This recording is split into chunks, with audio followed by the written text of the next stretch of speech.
صدق الله العظيم الذي لا إله إلا هو الحي القيوم وأتوب إليه. صدق الله العظيم لنا ولوالدينا ولمشايخنا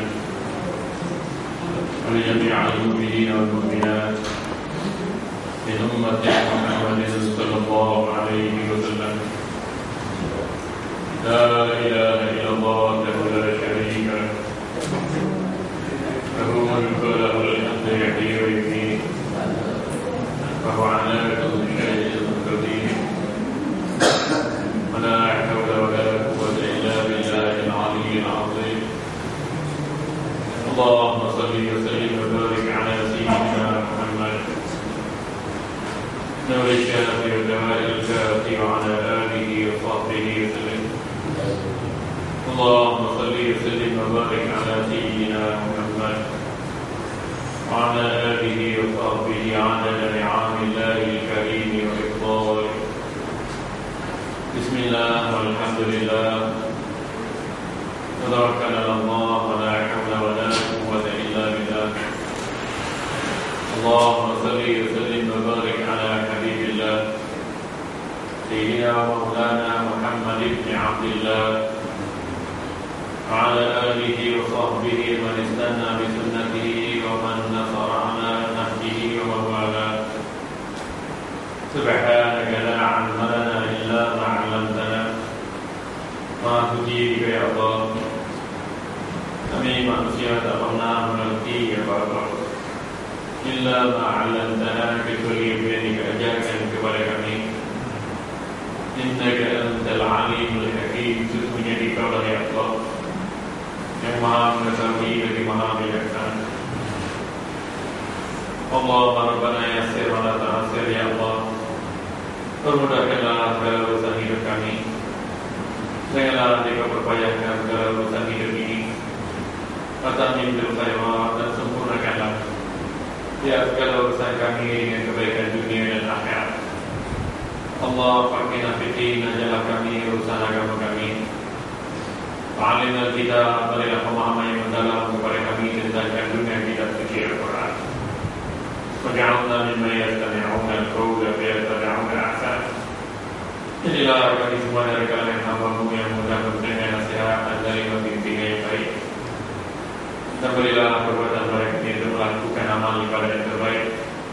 Alhamdulillahirabbil alamin.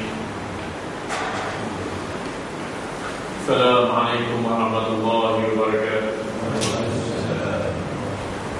Apa kabar semua teman-teman? Alhamdulillah, masuk ke malam 14 Zulkaidah 1432 Hijrah. Kita masih lagi diberi ruang dan peluang oleh Allah hidup untuk memfahamkan diri padanya. Tengoklah tuan-tuan, sahabat anda, jiran tetangga, rakan sebulan, rakan kerja kita, kita berangkat ke tanah suci nak menjaga ibadah haji. Ada setengah tu masih lagi menunggu lagi. Untuk apa tu? Itu tanda untuk nak melengkapkan Islam yang kelima. Itu tanda kita ni jadi kuli kepada dia. Justru kita kena sedar kita ni bukan kuli Melayu, kuli India, kuli Bangla, kuli Cina, kuli Batak. Kita ni kuli Allah. Jadi putaran seminggu, bulan, tahun, kita kuli Allah, kita kuli Allah, kita kuli Allah. Apa ujungnya Allah? Kita kuli Allah. Mudah-mudahan dalam kalender hidup hari ganti minggu, bulan berganti tahun, malam ganti siang ini, kita sentiasa menghibur diri hanya berkata inna lillahi, kita semua datang dari Allah. Ini Allah, kuli Allah, fa inna ilaihi raji'un. Dan tiba masa kita kembali ke pangkuannya.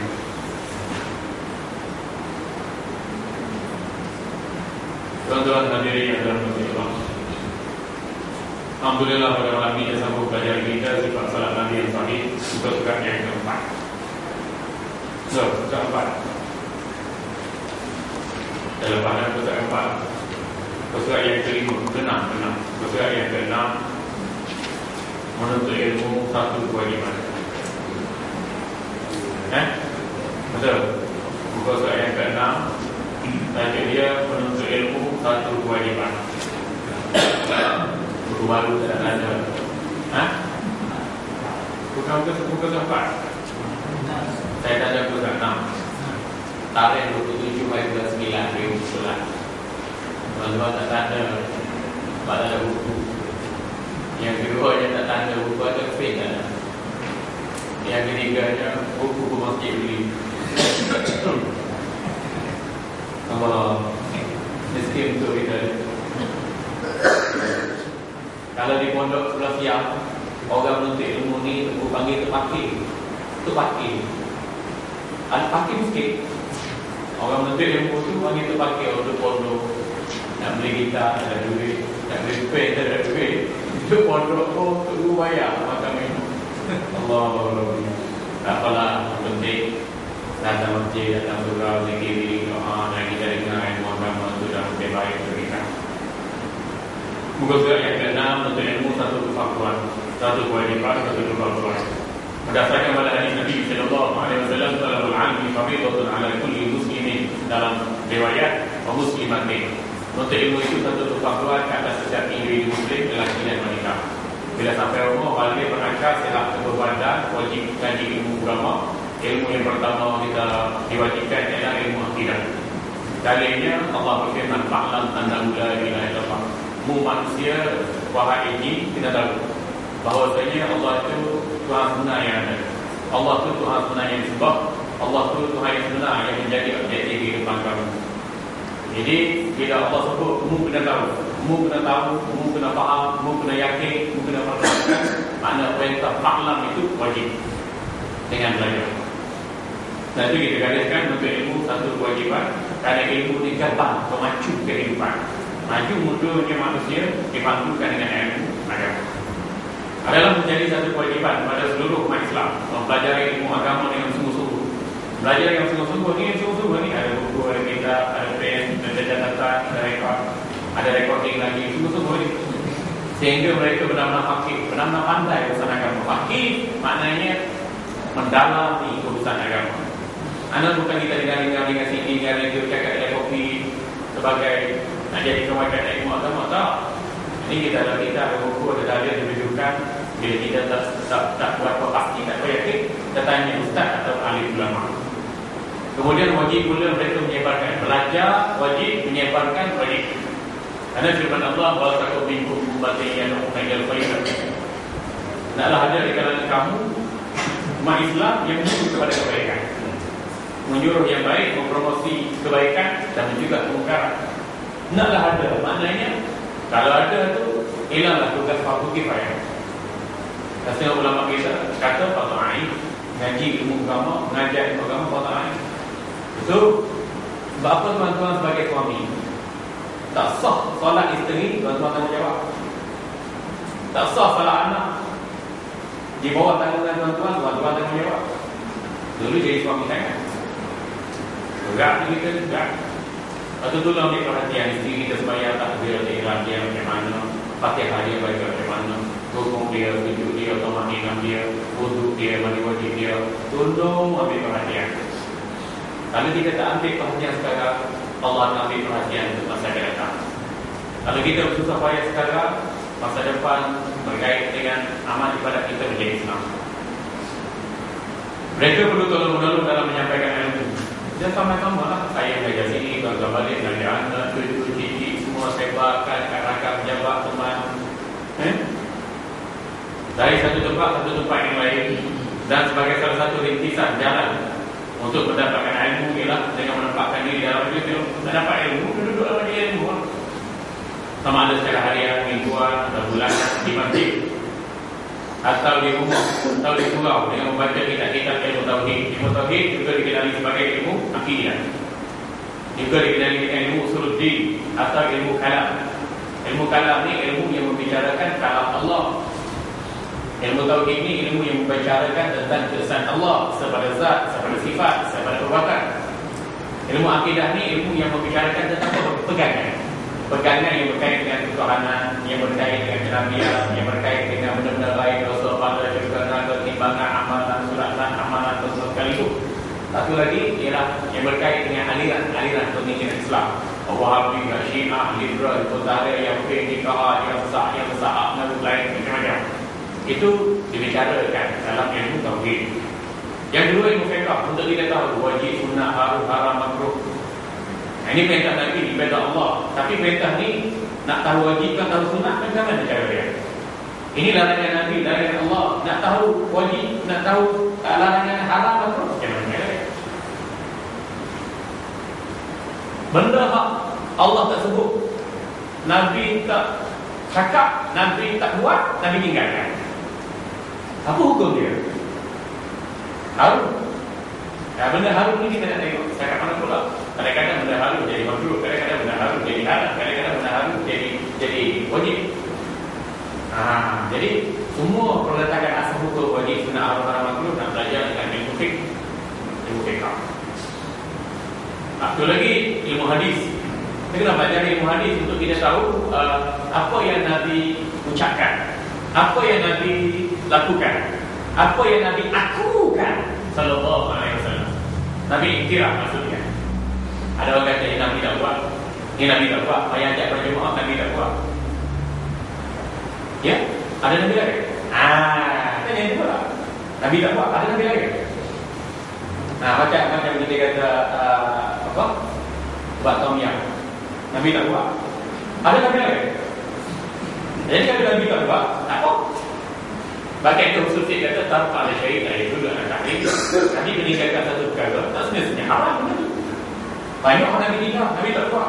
Mana ada hak tahu manusia, ada hak pandang manusia, ada hak adat yang diakui dalam agama, dan ada perkara yang ditolak. Jadi benda hak Nabi tak ucap, Nabi tak buat, Allah tak jelaskan, benda itu haram. Betul, Nabi sallallahu alaihi wasallam bersabda dalam hadis riwayat Bukhari ditasihkan oleh Imam Nawawi dalam Al-Arba'in, wa sakata an asya'a ghaira nisyani rahmatan lakum fala tabhatu anha. Allah dan Rasul tak beritahu penjelasan sesuatu perkara bukan kerana lupa.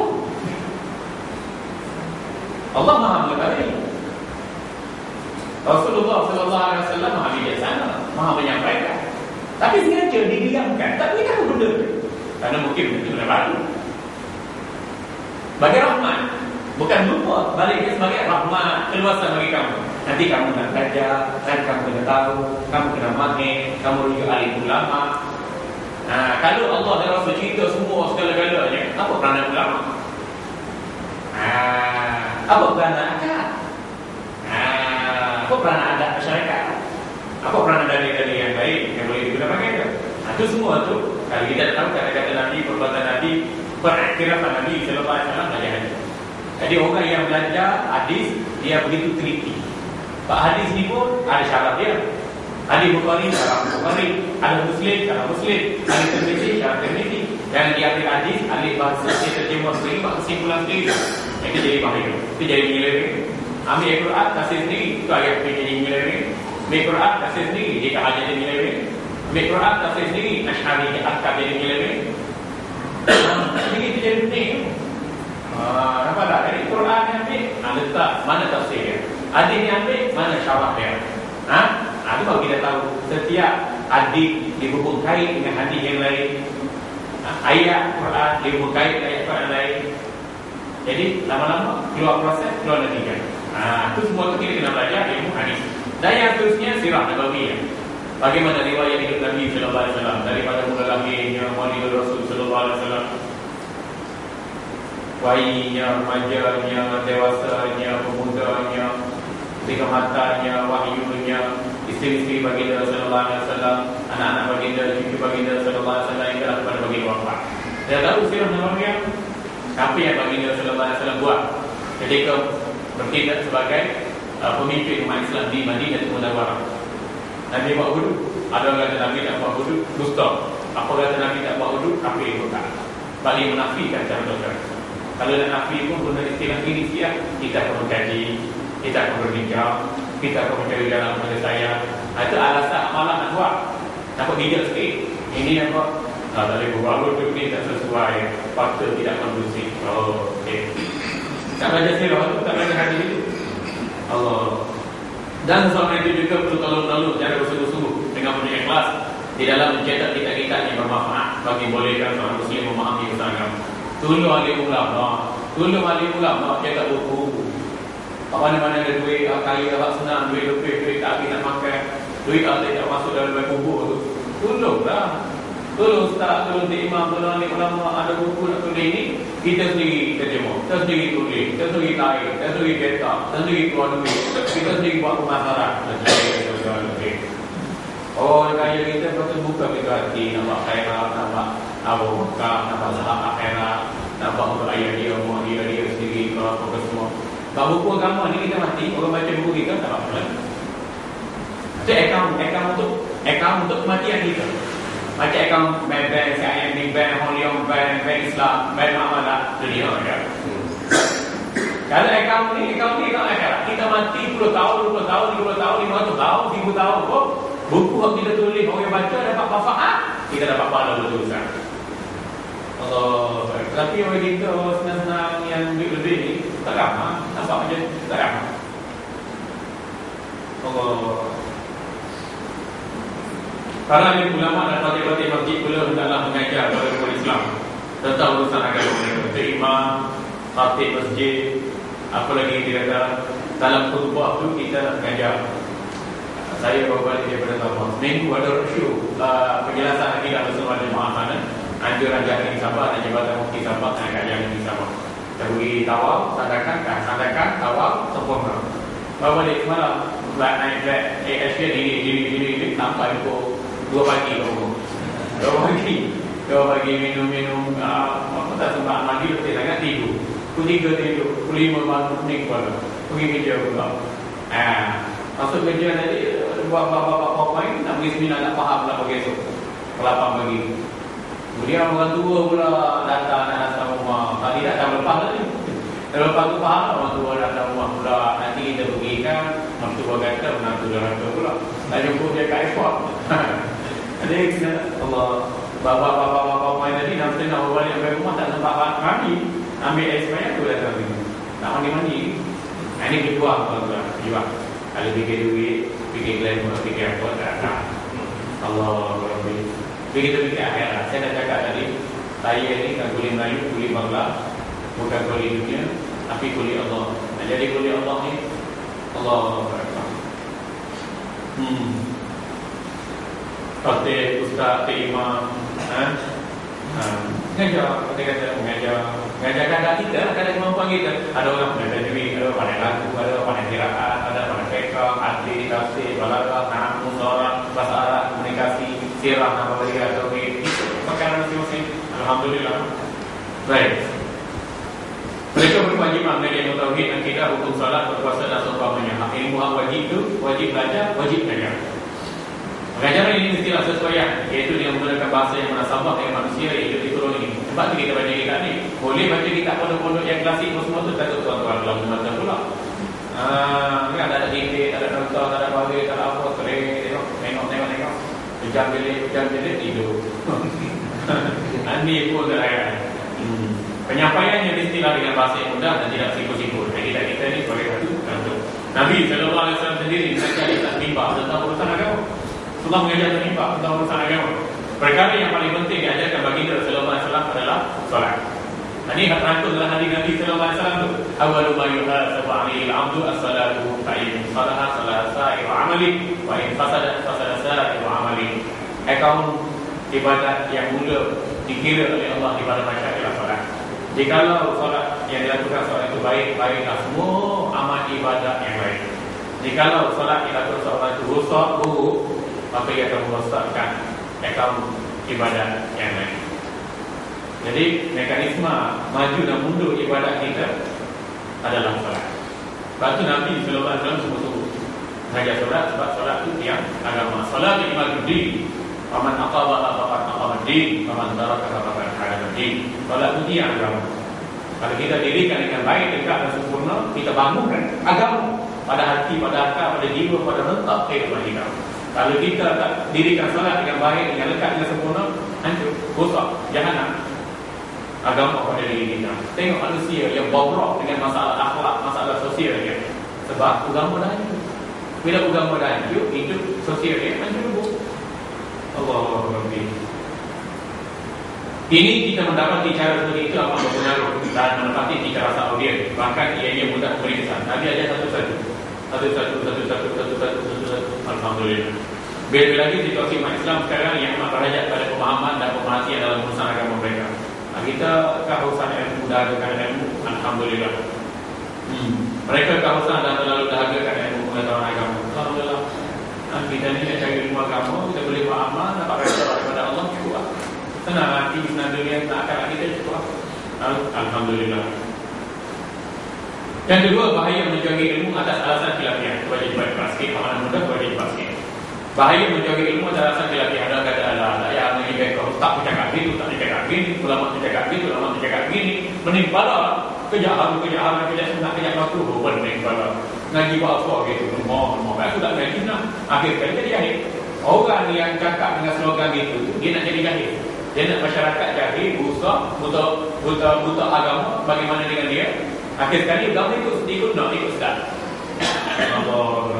Bahagian dari doktrin yang amat berbahaya disebarkan oleh musuh Islam, juga yang mengaku sebagai intelektual Islam pada hari ini dalam fikiran muda-mudi kita ialah perkara khilafiah. Yang ini perselisihan pendapat wajib dijauhi. Ini slogan yang merosotkan umat Islam, jauhkan umat Islam daripada ilmu. Hakikatnya ia merupakan satu seruan yang amat halus bertujuan menjauhkan manusia dari ilmu Islam, sekaligus membawa pada kejahilan dan suruh jahil macam dia. Lepas tu dia laga orang.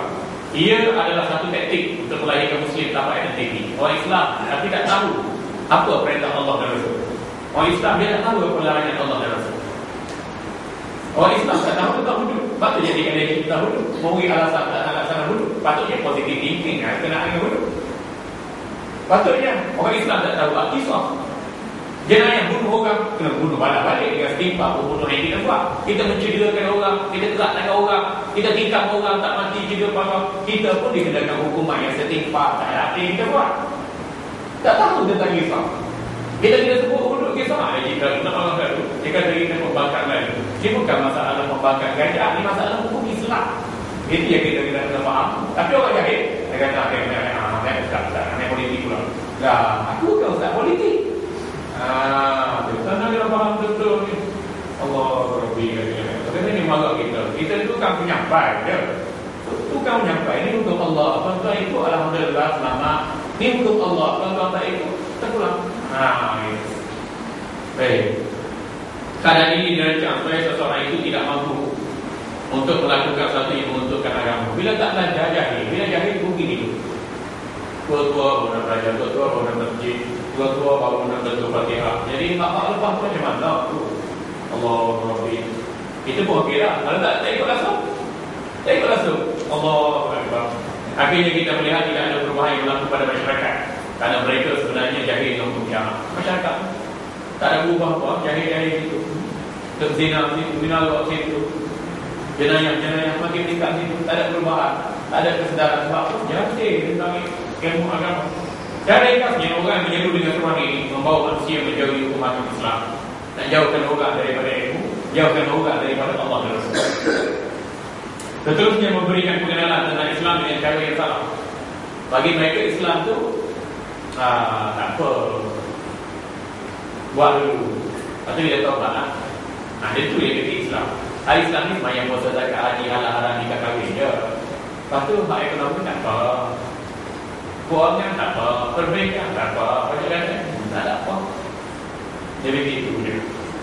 Itu pengenalan Islam dengan cara yang salah. Sikap seperti ini jelas bertentangan yang rapi dilakukan oleh sahabat baginda sallallahu alaihi wasallam dan tabi'in sebagai sebaik-baik manusia. Rasulullah sallallahu alaihi wasallam bersabda, "Khairukum qarni tsumma alladziina yalunahum tsumma alladziina yalunahum." Rawahu Bukhari, Muslim dan selainnya.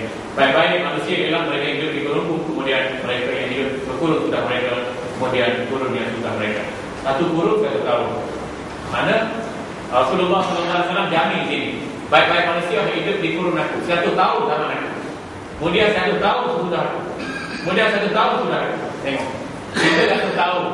Zaman Rasulullah sallallahu alaihi wasallam hingga 300 tahun tu itu sebaik-baik manusia.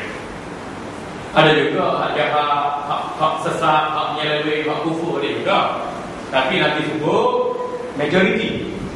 manusia yang hidup di zaman aku, zaman sahabat, zaman tabi'in, dari zaman Nabi hingga 300 tahun, majoriti mereka sebaik-baik manusia.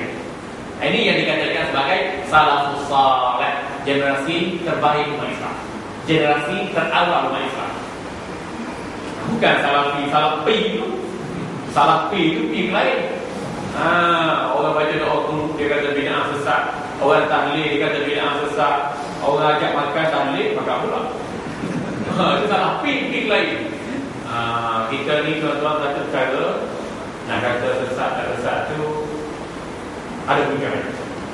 Jangan kata kita dalam hukum orang itu. Jangan. Baik. Jadi kalau sesiapa pernah membela kitab Musannaf karangan Imam Hafiz Abdul Razak atau kitab yang ditulis oleh Imam Ibn Abi Syaibah, ini dua orang ulama hadis terulung dalam dunia Islam, dia akan mendapati beribu-ribu masalah fiqh dan ilmu syariah yang menjadi perselisihan di kalangan sahabat dan tabi'in. Dalam kitab itu ribu-ribu masalah yang diperselisihkan di kalangan ulama. Ulama tu kata begini, ulama tu kata begini, ulama tu kata begini. Bukan itu saja tuan-tuan, bagi kata contoh dalam mazhab kita, mazhab Syafi'i, ikut pandangan Azhar Imam Syafi'i, sentuh laki bini batal sembahyang. Dalam mazhab kita, mazhab Syafi'i, sentuh laki bini batal sembahyang. Pandangan kedua mazhab Syafi'i, yang menyentuh batal, yang disentuh tak batal. Pandangan ketiga, sengaja atau tak sengaja betul. Kalau sengaja batal, kalau tak sengaja tak batal. Pandangan keempat, disentuh tu dengan nafsu tak nafsu. Sentuh dengan nafsu batal. Tak sentuh dengan nafsu tak batal. Kita empat pandangan nak guna apa? Balik asal, balik pandangan utama mazhab Syafi'i, sentuh lagi bini batal sembahyang. Bukan itu saja, untuk bini orang pun batal sembahyang juga. Mana sentuh yang bukan mahram lah. Yang bukan mahram, yang ni halal bagi kita kahwin, batal sembahyang kita sentuh. Laki perempuan lah. Beliau. Itu contoh. Jadi kita ambil pandangan Azhar, pandangan kita kuat. Naik nafsu ke tak naik nafsu ke, sengaja ataupun tidak, siapa mula sentuh ataupun disentuh, sentuh sikit pun batal sembahyang. Itu pandangan mazhab Syafi'i. Okey, itu contoh. Habis kalau kita pergi buat haji orang lain Ustaz, kalau ikut mazhab Syafi'i, ambil wudu. Ambil wudu. Macam mana Ustaz ramai? Ambil. Kalau kita nak betul-betul berpegang dengan manhaj, metode Imam Syafi'i, ambil wudu. Tak ambil wudu boleh mana? Bukan ambil wudu saja, wudu boleh mana? Orang kata, payah begini. Payah kau banyak mana? Semakin banyak mana? Kalau nak ikut mazhab Hanafi, tak apa kita ambil wudu mazhab Hanafi, batal sembahyang itu dah mazhab Hanafi. Beza mazhab Syafi'i Hanafi, kita mazhab Syafi'i satu sikit kepala ya. Mazhab Hanafi 1/4 kepala. Itu beza. Kita 1/4 kepala tu mana? Kalau batal wudu sentuh lagi perempuan itu mazhab Hanafi, tak apa dah situ. Dia tahu. Mana dia tahu? Bila nak guna, bila bikin masalah, bila darurat, kita tahu jawabnya. Itu fix. Jadi perselisihan pandangan itu menjelaskan pada kita ulama ada dalil masing-masing. Dan dalil yang dipergunakan ulama itu dengan cara yang benar. Bukannya ni ulama ni kata ulama ni susah, ulama ni kata bid'ah, ulama ni kata orang masuk dalam tak ada. Mazhab Syafi'i tak bid'ahkan Hambali, Hambali tak bid'ahkan Maliki, Maliki tak bid'ahkan hukum sesat Hanafi. Tak ada masalah. Masalah orang sekarang ni tak mengaji. Jumpa hadis ni, mudah nak tuduh orang. Ngaji pun tak. Baca-baca begitu, na'udzubillah. Sedangkan mereka terdiri kalangan ulama, tengok para sahabat dan tabi'in. Walau khilaf pandangan dia, tak apa.